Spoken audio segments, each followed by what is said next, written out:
Now the serpent was more subtle than any of the beasts of the earth which the Lord God had made. And he said to the woman, Why hath God commanded you that you should not eat of every tree of paradise? And the woman answered him, saying, Of the fruit of the trees that are in paradise we do eat. But of the fruit of the tree which is in the midst of paradise, God hath commanded us that we should not eat, and that we should not touch it, lest perhaps we die. And the serpent said to the woman, No, you shall not die the death. For God doth know that in what day soever you shall eat thereof, your eyes shall be opened, and you shall be as gods, knowing good and evil. And the woman saw that the tree was good to eat, and fair to the eyes, and delightful to behold. And she took of the fruit thereof, and did eat, and gave to her husband, who did eat. And the eyes of them both were opened. And when they perceived themselves to be naked, they sewed together leaves and made themselves aprons. And when they heard the voice of the Lord God walking in paradise at the afternoon air, Adam and his wife hid themselves from the face of the Lord God, amidst the trees of paradise. And the Lord God called Adam and said to him, Where art thou? And he said, I heard thy voice in paradise, and I was afraid because I was naked, and I hid myself. And he said to him, And who hath told thee that thou wast naked, but that thou hast eaten of the tree whereof I commanded thee that thou shouldst not eat?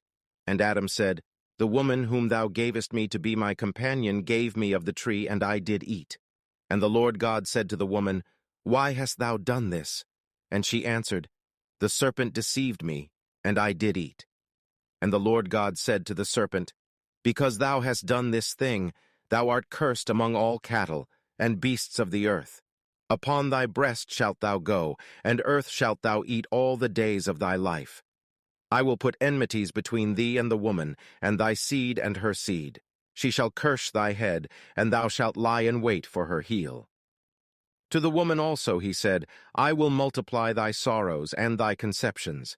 In sorrow shalt thou bring forth children, and thou shalt be under thy husband's power, and he shall have dominion over thee.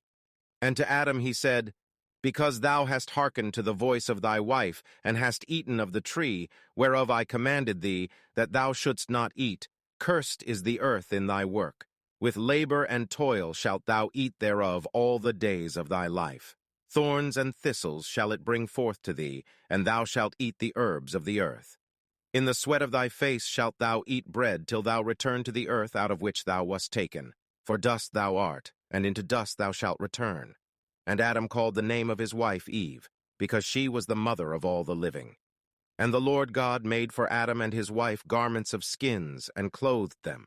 And he said, Behold, Adam is become as one of us, knowing good and evil. Now therefore, lest perhaps he put forth his hand and take also of the tree of life, and eat, and live forever. And the Lord God sent him out of the paradise of pleasure to till the earth from which he was taken. And he cast out Adam, and placed before the paradise of pleasure cherubims and a flaming sword, turning every way, to keep the way of the tree of life.